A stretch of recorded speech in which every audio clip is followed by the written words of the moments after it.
A universal basic income is being considered by Canadian government. Canada is considering a basic income for all plan, moving towards a broad solution to poverty. Simply put, the idea of everyone giving money may not be a daydream anymore, at least it is currently quietly spreading in the Canadian Parliament. The Senate National Finance Committee began studying a bill proposed by Senator Kim Pate on Tuesday, 17th, which will establish a Universal Basic Income (UBI) framework for Canada. At the same time, the bill is also being discussed by the House of Representatives. In fact, the momentum behind the Basic Income Plan has been very strong since the pandemic, as the Canadian Emergency Relief Fund, CERB, distributed during the pandemic paid millions of Canadians $2,000 per month, consuming a total of 82 billion Canadian dollars from the federal government. This to some extent increases the likelihood of permanently implementing income plans.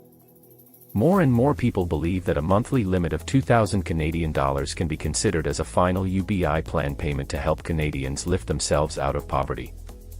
However, it should be noted that although UBI provides income for everyone, what the government is discussing here is actually ensuring basic income, which means that money will only be sent to low-income individuals.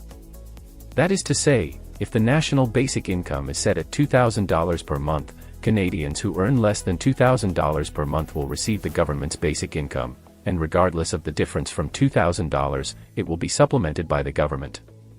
The recent precedent is the Basic Income Plan, which was piloted in Hamilton, Ontario in 2017, and it has been a success, as everyone believes that the more money you spend, the better.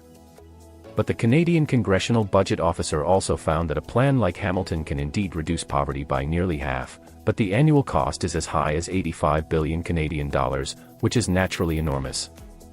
Indeed, if the cost of living continues to rise and the widespread application of artificial intelligence begins to compete with more and more ordinary people for jobs, then in the coming years, there will indeed be more and more discussions about basic income for all.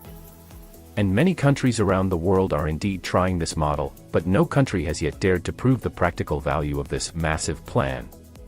But to be honest, this approach may make lazy people lie flat, but those who pursue a better life will continue to work hard because this money can only guarantee that they will not starve to death. As the name suggests, basic income for all is a government payment that everyone will receive, regardless of their income level or needs. As long as they reach the working age, regardless of whether they work or not, they can receive a basic income, achieving the true meaning of everyone takes it. But currently, the Canadian government is still discussing basic income, which can only be obtained by low-income individuals. Michael Mendelson, a researcher at Maytree, a poverty policy think tank, said that the current Basic Income for All plan is usually a guaranteed income plan that takes a universal form or adjusts its scale according to individual needs. The Senate bill proposes to provide a guaranteed, livable basic income for anyone over the age of 17 in Canada, including temporary workers, permanent residents, and refugee applicants. The proposed basic income structure will not replace or reduce existing health or disability benefits.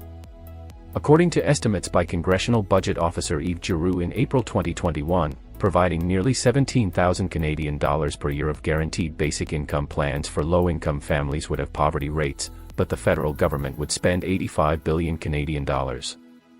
Although the National Basic Income Plan has not yet been officially implemented, provincial governments have attempted to provide citizens with cash without any conditions attached. Mendelson stated that if CERB or any other basic income pilot program teaches us anything, it is that Canada has the administrative ability to implement basic income plans. He added that the government should not just redo CERB, and the debate on basic income plans mainly focuses on how to best address poverty issues in a sustainable manner and most effectively benefit those in need. Opponents of this policy point out that although basic income for all can alleviate poverty, it can only raise funds by reducing other services and leading to a decrease in labor market participation. And the CERB during the epidemic has already caused serious deficits for the government, indirectly driving up inflation. In addition, some people are concerned that if the basic income of the whole people is truly achieved, more people will choose to use metalworking to exploit the government's loopholes and live the most cost-effective life in the gaps of the system. So, what do you think of Canada's lying flat model of universal distribution of money?